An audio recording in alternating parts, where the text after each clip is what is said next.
다윗은 시편 22편에서 자신이 유쾌한 사람이라고 노래하고 있습니다.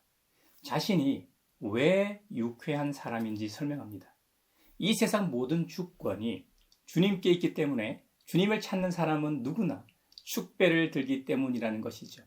다윗은 자신의 간증을 예로 듭니다.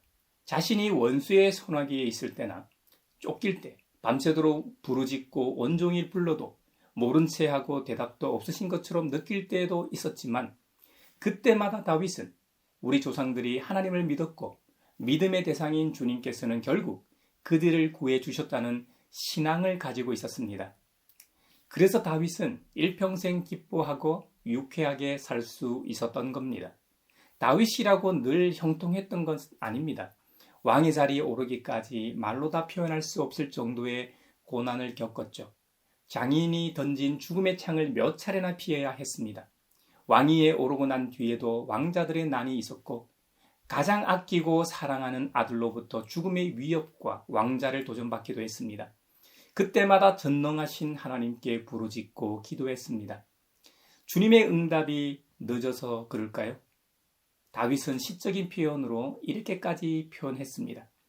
나는 쏟아진 물처럼 기운이 빠져버렸고 뼈마디가 모두 어그러졌고 마음은 촛물처럼 녹아내려 절망에 빠졌다는 겁니다.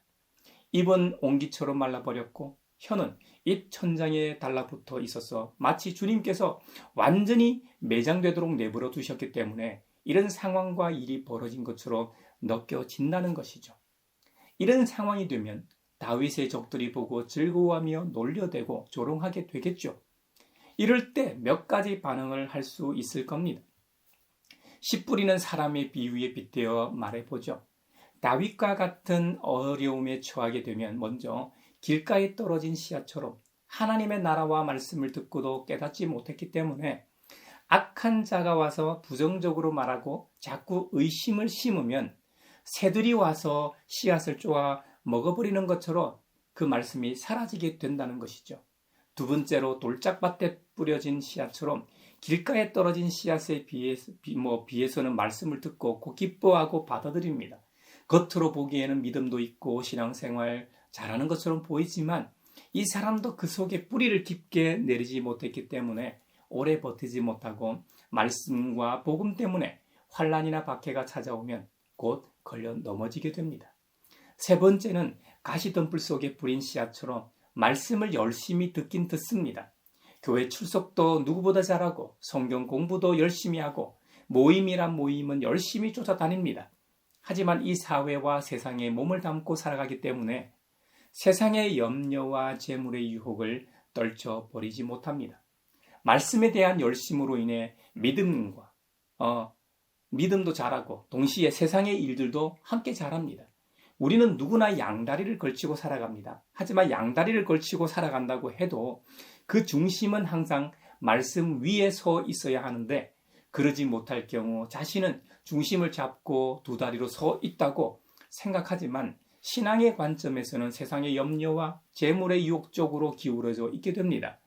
가만 보면 세상 일에 마음이 더 가 있는 것이죠. 이것이 결국 믿음의 기운을 막아 넘어지게 한다는 것이죠. 마지막으로 좋은 땅에 뿌린 씨앗처럼 말씀을 듣고서 깨닫는 경우가 있습니다. 이 사람이야말로 우리 예수님께서 말씀하셨던 것처럼 30배, 60배, 100배의 결실을 맺게 됩니다. 다윗의 경우는 좋은 땅에 뿌려진 씨앗이었던 것이죠. 우리의 믿음의 여정에서는 모두 씨 뿌리는 사람의 비유에 등장하는 네 가지의 경우를 한 번씩은 다 경험할지도 모릅니다. 하지만 종국에는 그 믿음의 길의 끝에 가서 명확하게 알게 되겠죠. 그렇기 때문에 우리 모두는 주님께서 경고하셨던 것처럼 항상 깨어 기도하는 사람이 되어야 합니다. 주님께서 우리에게 하신 말씀을 붙잡고 성령님을 통해 항상 영원히 함께 하시기를 기도할 수밖에요. 왜 우리가 다윗이 좋은 땅에 뿌려진 씨앗이라고 단언합니까? 그의 결말을 보고 말할 수밖에 없습니다. 우리 모두는 다 유한한 존재입니다. 그 누구도 이 유한성을 뛰어넘을 수 없습니다. 허블 천체 망원경이나 제임스 웹 천체 망원경을 통해 인류는 우주를 관측하고 상상도 할 수 없는 우주의 나이와 그 존재를 나름 정확하게 해석해내고 있습니다. 그것만으로도 정말 대단한 업적입니다.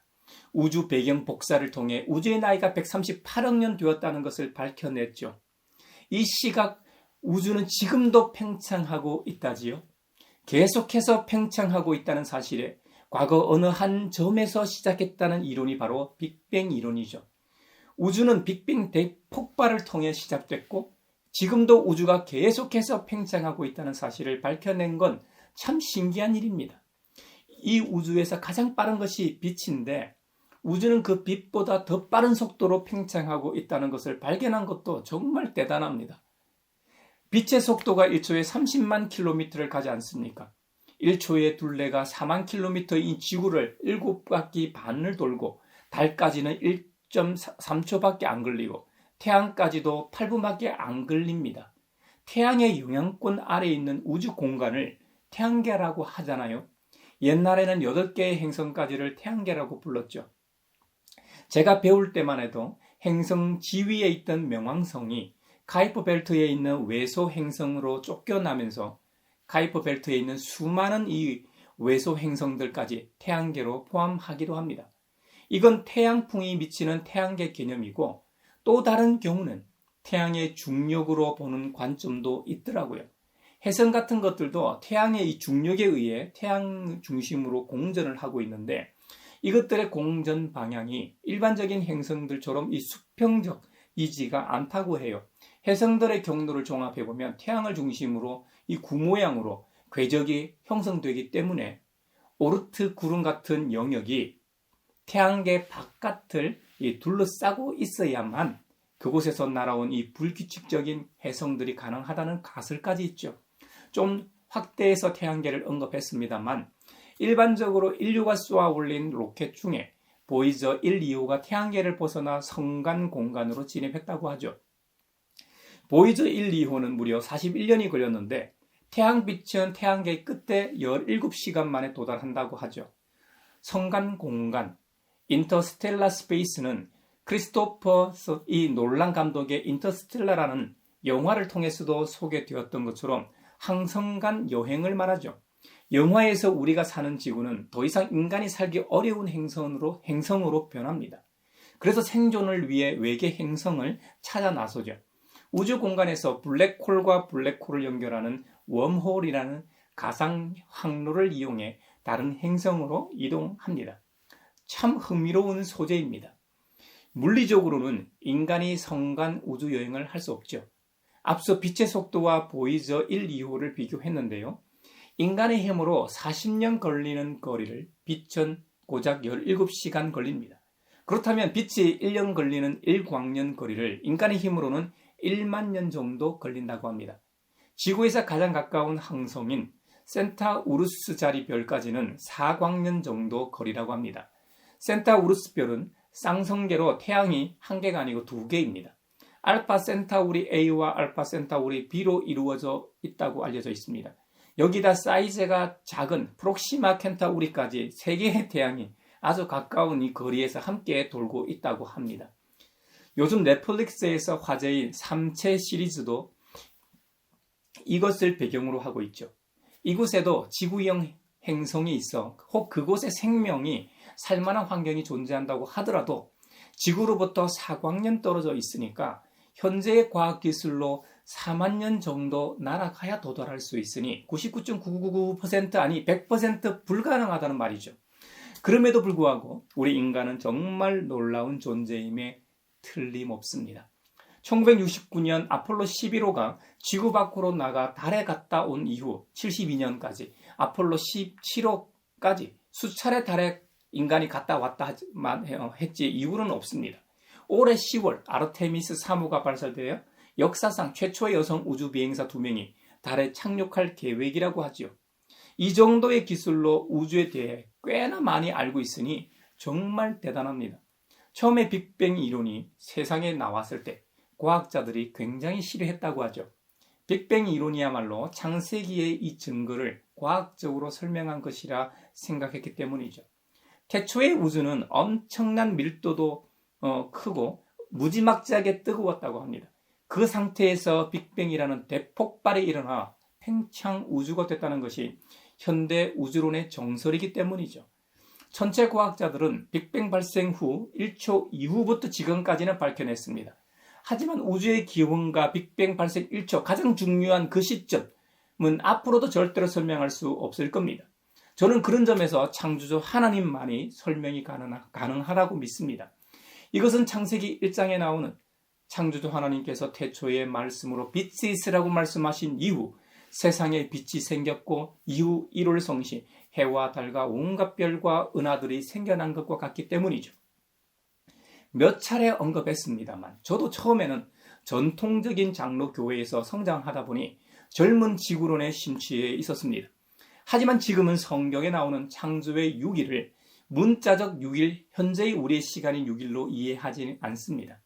지적 설계자이신 창조주 하나님의 창조 섭리에 따라 빅뱅이 발생했고 이후 진화의 과정을 거쳐 지금에 이르고 있다고 이해하고 있습니다. 어폐가 있습니다만 하나님의 형상을 닮은 인간만은 진화론이 아니라 전통적 입장을 고수하고 있죠. 이토록 놀라운 세상과 사람들의 이성적인 설득과 공격, 그리고 환경에 대한 이해와 해석으로 우리를 시험할지 모릅니다. 그때 다윗은 절대자 하나님만을 믿고 의지했습니다. 그리고 그 주님께 살려달라고 애원하며 간구했습니다. 결국 하나님께서는 다윗을 사망의 음침한 골짜기에서 건져주셨습니다. 이것이 믿음의 선배들이 걸어왔던 믿음의 여정입니다. 출애굽 때 그 어느 시기보다도 강력한 기적을 경험했음에도 불구하고 광야라는 최악의 상황과 환경에서 이스라엘 사람들은 기적의 경험보다 당장 먹을 것이 없음에, 당장 마실 물이 없음에, 당장 건강상의 문제 때문에 넘어지고 말았습니다. 결국 성경을 통해 보는 것은 믿음의 문제입니다. 우리의 환경과 상황이 아무리 절망적이라고 해도 그 문제보다 크신 하나님을 바라보고 믿고 의지하느냐의 문제인 것이죠. 다윗은 어떤 경우에도 그 하나님을 믿고 신뢰했습니다. 그리고 끝까지 기도의 끈을 놓지 않았습니다. 이것이 중요합니다. 그래서 우리 주님 예수님께서도 믿음이 적은 자들아 왜 믿음이 없느냐? 깨어 기도할 순 없었느냐라고 반문하시는 것입니다. 우리가 구약이나 신약과 같은 성경 말씀을 통해 교훈 삼는 것은 바로 이런 점입니다. 특히 욥기나 시편을 통해 인간적인 면에서 우리만 사는 동안 고난과 시련을 겪은 것이 아님을 보게 됩니다. 정말 믿음 좋은 사람들, 남에게 해코지 한 번 안 한 의인들에게도 시험거리는 찾아온다는 것을 말입니다. 그때 그들이 어떻게 말하고 행동했는지 교훈을 얻기 위해 성경을 보고 듣고 읽는 것입니다. 해답이 바로 이 성경 안에 있습니다. 그들은 한결같이 문제를 해결하시는 주님께 엎드렸습니다. 기도만이 답입니다. 우리가 살아가면서 여러 종류의 기쁨이 있을 수 있습니다. 좋은 사람과 함께 있을 때도 기쁘고, 가족이 화목할 때도 기쁘고, 내 자신이 자녀가 좋은 대학에 입학하고 안정적인 직장에 취업할 때도 기쁠 겁니다. 아기가 태어나면 더할 나위 없이 온 가족의 기쁨이 되죠. 특히나 오래도록 아이가 없었는데 아기가 생기면 정말 기쁠 겁니다. 건강이 안 좋았는데 쾌차해 병이 낫고 건강해졌을 때 정말 기쁠 겁니다. 새 인생을 사는 것도 기쁠 겁니다. 때론 스포츠 경기에서 특히 축구에서 숙명의 라이벌인 일본을 이겼을 때도 기쁠 겁니다. 이건 축구 팬이 아니더라도 느끼는 감정입니다. 기업이나 기관에서도 성과를 달성했을 때 기쁘죠. 사원들은 초과 달성으로 성과급을 받게 되면 째지게 기뻐요. 교회 공동체도 전도가 잘 되고 수적으로나 질적으로 성장하게 되면 참 기쁘죠. 이 세상의 기쁨 중 다른 최고는 영적 기쁨일 겁니다. 오늘 다윗이 노래하는 기쁨과 유쾌함이 바로 이 기쁨입니다. 사도행전 8장에 보면 사도 빌립이 성령님의 인도하심으로 예루살렘에서 가사로 내려가는 길에 에티오피아 사람 한 명을 만나게 됩니다. 그는 에티오피아 여왕 간다게의 고관으로 재정을 관리하는 내시였습니다. 그 내시가 구약 성경의 일부를 보고 있었습니다. 요즘이야 누구나 책을 접할 수 있지만 2000년 전 고대 사회에서는 특권층만 책을 소유하고 볼 수 있었습니다. 내시가 어떤 위치에 있었는지 알 수 있는 대목이죠. 때마침 이사야의 글을 읽고 있었습니다. 근데 여러분, 이사야 글 중에서도 53장 고난받는 메시아의 이 계시의 말씀을 읽고 있었습니다. 이걸 유대인도 아닌 이방인인 내시가 어떻게 알겠습니까? 유대인들도 모르고 그분을 죽였는데 말입니다. 32절입니다. 양이 도살장으로 끌려가는 것과 같이 새끼 양이 털 깎는 사람 앞에서 잠잠한 것과 같이 그는 입을 열지 않았다. 그는 굴욕을 당하면서 공평한 재판을 박탈당하였다. 그의 생명이 땅에서 빼앗겼으니 누가 그의 세대를 이야기하랴. 이건 그리스도인이 아니라면 절대로 알 수 없는 내용입니다. 요즘이야 정보가 다 오픈된 상황이라 믿지 않는 평론가들이나 일반 사람들도 알고 있는 정보입니다. 성령 충만한 빌립이 에티오피아 여왕의 재정관리였던 내시에게 그가 읽고 있던 성경 내용에서부터 시작하여 예수님에 관한 복음의 기쁜 소식을 명확하게 풀어 설명합니다. 이때 놀라운 일이 벌어집니다. 내시가 자청해서 자신이 가지고 있던 물을 내어 보이면서 세례를 받겠다고 합니다. 그 즉시 빌립은 내시에게 주님의 이름으로 세례를 베풀었습니다. 그 뒤 내시는 기쁨에 차서 가던 길을 갔다고 했습니다. 이것이 참된 기쁨입니다. 내시는 굉장한 부자였습니다. 상상할 수 없을 만큼 권력과 명예도 있었습니다. 하지만 그런 기쁨은 잠시 잠깐입니다. 자신이 가지고 있던 자리나 물질이 사라지면 함께 사라질 안개 같은 기쁨인 것이죠. 이 세상이 줄 수 없는 하늘의 기쁨을 맛보았기 때문에 지금까지 단 한 번도 경험해 보지 못한 기쁨으로 가득 찼다는 말입니다. 이 세상의 기쁨은 시간적 한계가 있습니다. 출생이나 합격, 만남, 집이나 자동차 등 뭘 사는 것도 한계가 있습니다. 그 기쁨이 영원하지 않습니다. 국가대항전이나 내가 지지하는 어떤 스포츠 종목이나 정치할 것 없이 모든 것이 기쁨이 오래가지 않습니다. 결국 죽으면 그 모든 것이 끝나게 돼 있습니다. 하지만 그리스도인들에게는 죽음 이후 끝이 아닙니다. 새로운 시작입니다. 그때부터 진짜가 시작됩니다. 끝없는 영원이라는 시간이 시작됩니다. 요한계시록 21장에서는 이렇게 기록하고 있죠. 그들의 눈에서 모든 눈물을 닦아주십니다. 그러므로 다시는 죽음이 없습니다. 다시는 슬픔도 없습니다. 다시는 울부짖음도 없습니다. 다시는 고통도 없습니다. 이전 것들이 다 사라져 버렸기 때문이지요. 할렐루야. 주님 찬양합니다. 이곳이 우리가 앞으로 갈 하나님의 나라입니다. 무엇보다 중요한 사실이 우리가 믿고 의지하는 주님이 사랑의 하나님이시라는 점입니다. 사랑이라는 것이 하나님에게서 난 것입니다. 아무것도 없는 이 세상에 사랑이라는 것이 어떻게 시작되었습니까? 창조주께서 태초에 사랑으로 이 세상을 창조하고 만드셨습니다. 특히 인간을 하나님의 형상대로 지으시고 그들에게 하나님 대신 이 세상을 관리하게 하시지 않았습니까? 우리가 살아가는 이 세상이 지금 힘든 것은 정직이로서 소임을 다하지 않은 바로 우리 탓입니다. 바로 제 탓입니다. 왜 기후 위기를 맞았나요? 생태 환경을 우리 마음대로 사용하고 파괴했기 때문입니다. 사람 사는 온기는 온데간데 없고 오로지 경제 논리만이 이 세상을 지배하고 있죠. 정부도 기업도 시민들도 오로지 먹고 사는 문제에만 매달려 있습니다. 예수님께서는 무엇을 먹을까? 무엇을 마실까? 몸을 위하여 무엇을 입을까 염려하지 말라. 목숨이 음식보다 중하지 아니하며 몸이 의복보다 중하지 아니하냐라고 반문하셨습니다. 이 세상을 창조하신 하나님께서 이 세상에 존재하는 것들을 그냥 굶겨 죽이거나 내버려 두시겠냐는 것이죠. 우리는 이 세상 그 무엇보다도 소중한 존재들입니다. 할렐루야. 그것도 하나님의 형상을 닮은 존귀한 존재들입니다. 그러니 무엇을 먹을까, 무엇을 마실까, 무엇을 입을까 염려하지 맙시다. 이것들은 그 필요가 채워지면 사라질 염려요, 괴로움들입니다. 하지만 영원한 나라의 것은 그런 것들로 채워지는 것이 아닙니다. 오직 그 나라의 주인이신 하나님께서 주셔야만 누릴 수 있는 기쁨입니다. 영원한 생명 말입니다. 우리는 주님 말씀처럼 하나님의 나라와 주님의 의를 위해 간구하며 사는 존재가 되도록 합시다. 세상이 우리 믿는 그리스도인들을 어떻게 아는 줄 아십니까?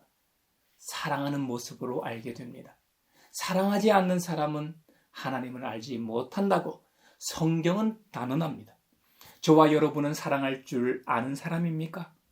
아니면 이기적인 사랑만 알고 성경이 말하는 사랑은 할 줄 모르는 사람입니까? 하나님의 사랑을 받은 사람은 사랑하지 않을 수 없습니다. 하나님은 자신의 사랑을 드러내시기 위해 하나밖에 없는 자기 외아들을 세상에 보내주셨습니다. 불순종한 우리를 대신해서 십자가에서 죽게 하시고 우리 죄를 용서하셨고 우리로 하여금 그로 말미암아 영원히 살게 해주셨습니다. 여러분, 지금까지 하나님을 본 사람은 없습니다. 하지만 이 땅에 성육신하신 하나님, 예수님을 통해 우리는 하나님을 보게 되었습니다.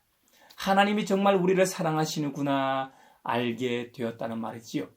그래서 하늘의 사랑을 맛본 자로서 사랑하게 되면 세상은 우리를 통해 우리의 사랑의 행위를 통해 사랑을 보고 듣고 맛을 보게 됩니다. 사랑의 근원이신 하나님을 알게 된다는 것이지요. 예수님은 하나님이시기 때문에 사랑하실 수 있죠. 하지만 만약 우리가 사랑한다면 문제는 달라집니다. 우리는 신적인 존재가 아닙니다.